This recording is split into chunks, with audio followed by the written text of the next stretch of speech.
Okay, so this game starts out with the Sicilian. Um, a lot of times I'll play the close Sicilian with G3 and get the bishop to G2. But I've been watching a lot of Gotham chess, and he recommends A3, B4. Um, and this is a very good opportunity for it. A lot of the times they'll move their pawns and try and just control the center. And I find that this doesn't work so well against that. I don't know why. Maybe I don't know it very well, but it's most logical to take and win a pawn.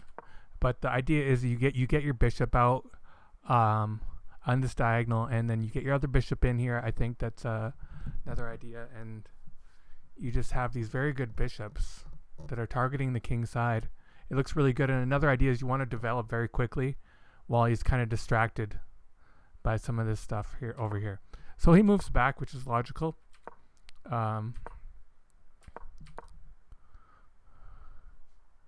Here it's getting a little dangerous. Is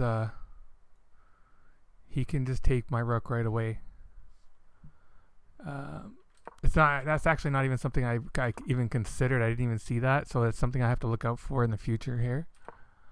But a lot of times the idea is when you go for this sort of an attack, like I got all my pieces on the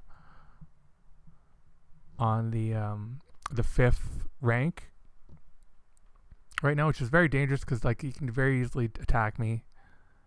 So he might be able to put me in check at some point. So it can be very dangerous. So he makes a bad move developing this knight. Because the idea I had in my head was I would like to get to E7. But right now his knight is protecting it. Before his knight when it was back, it was protecting E7. So now if I take the knight, if he does take my knight, I can take back with my bishop. He can then win the rook. But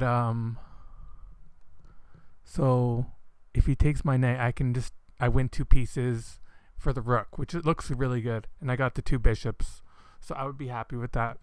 So the most logical thing here looking at this is actually just to take the bishop. So I guess that's what he does. Here, the whole idea here was to get to E7 with my bishop. So I'm targeting the queen now, and the queen really has no good squares to go to. His best move actually is just to take the knight and take the knight with his queen and lose the queen. But he does the most logical thing, which is the only square that protects his queen is the light squares on D7. So my idea was when he went to D7, I would put him in check, and if he takes with the bishop, I win a piece. So at this point, he doesn't have a dark square bishop. He has no knights to target my bishop. So I just solidify this bishop on F6. He develops his queen even more. His queen is kind of blocking his bishop, so that kind of makes sense. I'd like to trade off, since I'm up a piece, I'd like to trade off queens, develop my knight at the same time. He doesn't take it. Now, obviously, I have the idea of just attacking his queen. It's very obvious. I expect him to see it. I don't want to take this pawn because he's going to take with check, and actually he can win both my pieces for a rook, I believe, if I did take. Still says it's good for me, but it's not something I'm very happy with this bishop, so I don't want to trade off the bishop, the dark square bishop. So I go.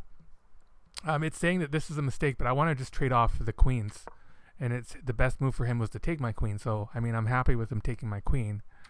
And here it's saying this is just a blunder because he can take my queen, but he really doesn't want to take my queen when I'm up a piece. Maybe he can just push the queen side pawns with my doubled pawns. Maybe he can just push that and get a queen from that way. But I'm happy to play that kind of endgame personally. If he takes, yeah, it looks good for me. So But the idea was I wanted to trade queens, but the second idea was I'd like to get to d8 and just checkmate him. So if he doesn't take my queen, I'm kind of forcing him here to take my queen. If he doesn't take, I just have checkmate. So that's how the game went today. It's I watch a lot of Gotham Chess, and he recommends the a3 b4 lines. I don't know too much about them yet, but I'd like to learn. It looks like a lot of fun.